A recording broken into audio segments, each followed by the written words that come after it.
Thank you very much, and good morning. First of all, I want to thank the organizers for inviting me to this conference and to do it at this particular point in time. It has been very invigorating and encouraging to see how Tunisians have responded to adversity and how important it has been for us to come here and support that in any way we can. It very much reminds me of the feeling I've had in Ukraine over the last year. It's this sense of being at the frontier of democracy and seeing how people join behind that effort. And if you look at what happened in Ukraine, it is very much because of external aggression, of course, but what's happened because of that external aggression is that the sense of national identity and in that case also the European orientation have been reinforced. It's true that certain fractures in society have been amplified by this, but the main lesson, the main impact is really the stronger sense of what Ukraine is all about. And I think that's also what's happening, from what I can see in this country. I also want to thank the organizers for inviting me to the conference because it's been a true learning experience. I came here thinking that I would do some kind of a comparative study of the Arab and transition countries and European transition countries. But I think I learned enough now to know that I should focus on the countries that I know more about, which is the Eastern European countries. But so what I will do in this short presentation is to go through an experience of a group of countries that some of them had very successful transitions, and they actually were successful with very different policies and ended up with quite similar outcomes, at least in some important dimensions.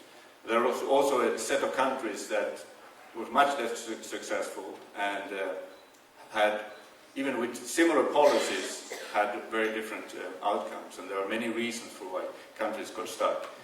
I'm going to focus on the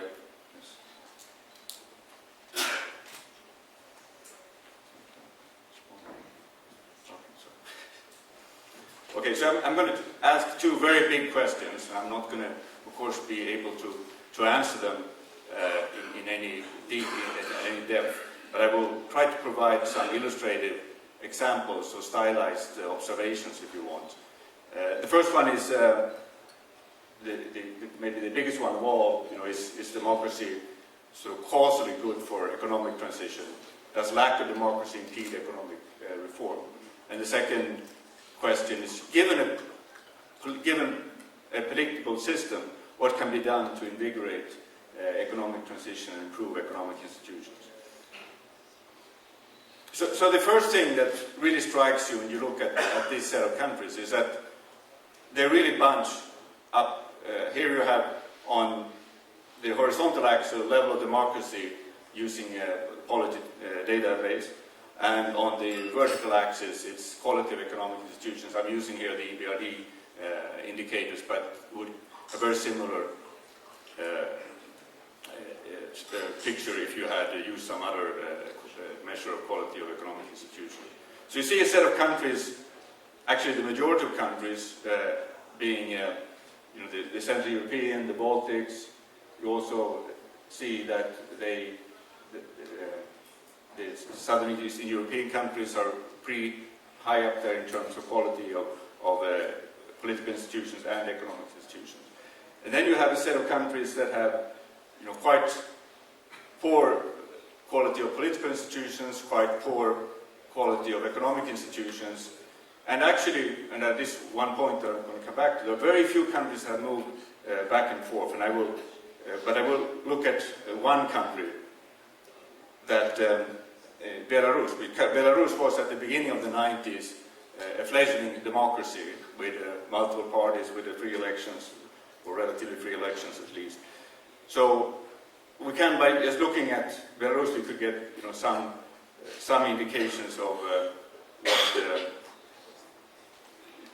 on the answer to these fundamental questions. So here is looking at the quality of economic institutions in 1995 and 2013. So these are countries that Belarus did not really make any progress in terms of quality of economic institutions during this period, while you see a number of other countries with comparable quality of economic institutions in 1995 had made very significant progress by 2013. You can also see what happens when you have democratization, and there are some good examples of countries where democratization really unleashed economic reform. So in Serbia, the overthrow of Milosevic helped clearly get economic reform going. In Montenegro, which of course was part of Serbia at the time, you also see a similar impact. You see some of it in the case of Croatia. You don't see much in terms of in the Kyrgyz Republic. If you then look at countries that were sort of did not have democratizations, you see very little improvements in terms of economic institutions. So, in what sense can we believe that improved economic institutions do help democracy? Well, they can make societies richer, they can be building constituencies for democratization, you can have a more competitive economy, weakening special interests who have control over the democratic process. So one thing you can do in here is taking basically the same axis, but instead of taking economic institutions today, we take economic institutions in 92. So this is when the first wave of economic reforms happened. And if you look at the likelihood of being a democracy in 2011, it's much higher for those who had early economic reforms. This is not a discussion of shock therapy or this gradualism, it's just sort of the countries that had undertook serious economic reforms early on in transition.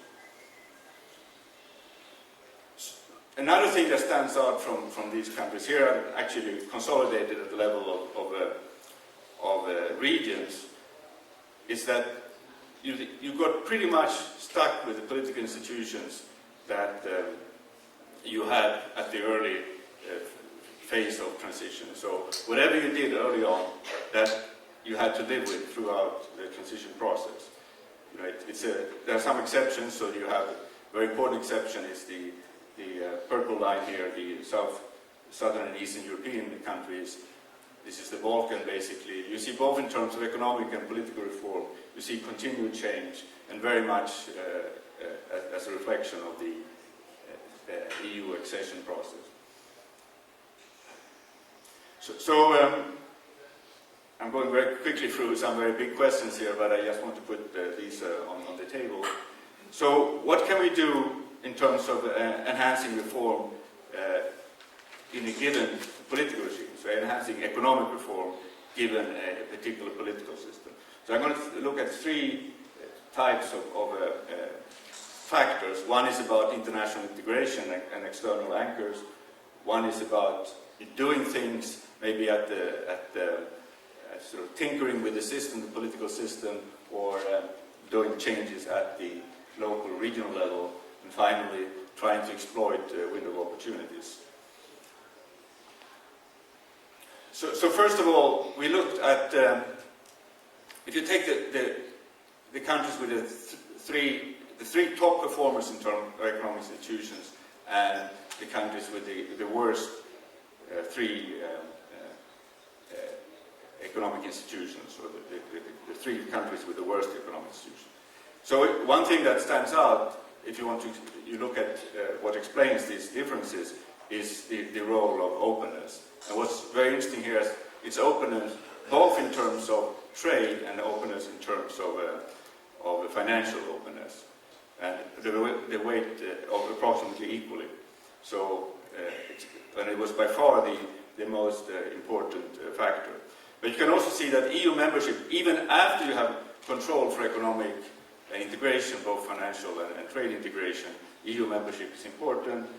Natural resources has a negative impact, which you would expect. The democracy has a positive impact. But factors like geography, history, and ethnicity have very little impact when you're controlled for these other factors. And as was already said and been mentioned many times, when you look at the impact on natural resources, here is at the top you have the EU transition countries, and then you have the non-EU transition countries, and those with natural resources and those that don't have them. And you can see that there is a clear difference. So natural resources certainly seem to impede building of good institutions also in Central Eastern Europe. So what can be done at sort of within existing systems? And I'll give you just one example. It's work that's been done covering 8 years of reforms of SME sector in Russia, and they looked at the way these reforms were implemented. It allowed you to look at their impact across 20 regions in Russia, and what they find is that these reforms were much more likely to be implemented and having an impact in regions that had local political competition, had strong media, and they were in general more transparent. The other thing that also comes out of that study, but comes out more generally, is that the variation, even with a country that's sort of perceived as a monolith in terms of strength of political control and economic control from the center, there's a huge variation. This is taking the results of the BEEPS, it's the enterprise survey, asking companies about, or asking managers of companies about the relative importance of corruption as an obstacle to doing business. And you can see huge variation, suggesting that even within such a country with seemingly a monolithic political control and economic control, there's a huge variation. So things can be done at the local level. Finally, looking at the windows of opportunity. So this is something that I've become a very strong believer in, that this is something that is extremely important, not only for activists and politicians, but it's also very important for international organizations, how they use their resources, and I think looking at what are windows of opportunity is extremely important.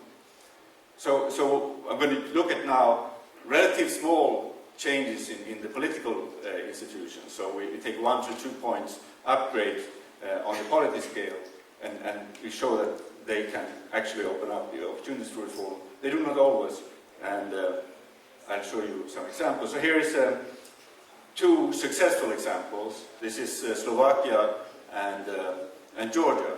Slovakia, you may remember, in the 90s was very much a laggard. They was very doubtful whether they would become an EU candidate country, but they managed to elect a government, a reformist government under Zurinda. They did major changes in the constitution, and if you see, so the dark blue line is the political institutions, the dotted line is the quality of economic institutions. So you see, over time, at least suggested that these changes led to economic reforms over time. And today, of course, Slovakia is a very successful economy in Europe. If you take Georgia, it was a bit the same, a very strong leader, because Saakashvili, he implemented democratic reforms. Of course, there was some backsliding of this, but if you look at the impact in terms of quality of economic institutions, they markedly improved. And if you travel across that region, Georgia is really standing out as an important exception.